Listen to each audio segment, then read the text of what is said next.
మనం చూసుకోవచ్చు. అమరావతిలో అప్పుడు ఐకాన్ బ్రిడ్జ్ అని చెప్పేసి ఒక మ్యాప్ వేసినారు.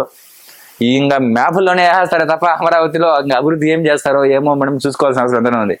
ఐకాన్ బ్రిడ్జ్ కంటే ముఖ్యంగా మనం కట్టాల్సింది పెట్టుబడులు పెట్టే కంపెనీలు తీసుకొని రావాలా. ఫస్ట్ అమరావతిని ఒక మ్యాప్ చేసుకోవాలా, ఏ విధంగా చేయాలా, ఎక్కడ చేయాలా, ఎలా చేయాలి, ఒక ప్లానింగ్ ఆఫ్ యాక్షన్ ఉండాలా. అవంతా అయిపోయిన తర్వాత పెట్టుబడులు పెట్టే కంపెనీలు వచ్చిన తర్వాత అభివృద్ధి ప్రయాణం నడిచిన తర్వాత ఇట్లాంటి బ్రిడ్జ్లకి ప్లాన్ చేస్తే అయితే చాలా బాగుంటుంది. మరి ఏదేమైనా కానీ ఊహా చిత్రాలనే ఆంధ్రప్రదేశ్ని తీసుకెళ్తారు తప్ప నిజమైనటువంటి ప్రణాళికబద్ధంగా తీసుకెళ్ళడానికి అయితే సిద్ధంగా ఎవరు లేనట్టు మనకైతే కనిపిస్తూ ఉంది. ఎందుకంటే ఫస్ట్ అమరావతికి సంబంధించి రాజమౌళి దగ్గర స్కెచ్ చేసుకున్నాడు చంద్రబాబు నాయుడు గారు అప్పుడు ముఖ్యమంత్రిగా ఉన్నప్పుడు. ఆ స్కెచ్ ఏమైందో, దాని ప్రణాళిక ఏమైందో అట్లా పోతే నెక్స్ట్ వైఎస్ జగన్ గారు వచ్చారు. వచ్చిన తర్వాత అమరావతిని పూర్తిగా వదిలేసి 3 రాజధానులు అన్నారు. మరి 3 రాజధానులు అన్న తర్వాత ఆ 3 రాజధానులు అట్లే అయిపోయినాయి. మల్లంకా చంద్రబాబు గారు ఇచ్చినారు. ఆయన కూడా మల్లంకా స్కెచ్లు వేసి ఇదే ప్రక్రియ కంటే ఒక పూర్తి ప్రణాళికబద్ధంగా తీసుకెళ్లాల్సిన బాధ్యత ఉంది. కాబట్టి ఈ విధంగా స్కెచ్ రూపంలో కాకుండా అభివృద్ధి ప్రాయంలో నడిచే విధంగా పెట్టుబడులకు సంబంధించి తీసుకోవాల్సిన బాధ్యత ఉంది. కాబట్టి నెక్స్ట్ ఏం చేస్తే చూడాలి.